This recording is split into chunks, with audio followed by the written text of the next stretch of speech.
తీపి అనేది ఒక భావన. ఆ భావనకు మామిడి పండు ఒక లక్ష్యం. తీపి అనే భావన ఉన్నప్పుడే మామిడి పండు తీయగా ఉంటుంది అనే సత్యం మనకు తెలుస్తుంది. అరటిపండు ఒక లక్ష్యం.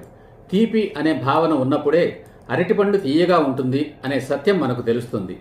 అలాగే భక్తి అనేది ఒక భావన. ఆ భక్తికి లక్ష్యం దేవుడు.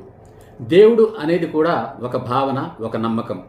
భక్తి అనే భావన, దేవుడు అనే నమ్మకం ఉన్నప్పుడే దేవుడు పూజనీయుడు అనే సత్యం మనకు తెలుస్తుంది. ఆ దేవుడు అనే భావన ఉన్నప్పుడే జన్మనిచ్చిన తల్లే దైవస్వరూపం అనే సత్యం మనకు తెలుస్తుంది. బ్రతుకునిచ్చిన తండ్రే దైవస్వరూపుడనే సత్యం మనకు తెలుస్తుంది. చదువు చెప్పే గురువే దేవుడు అనే సత్యం మనకు తెలుస్తుంది.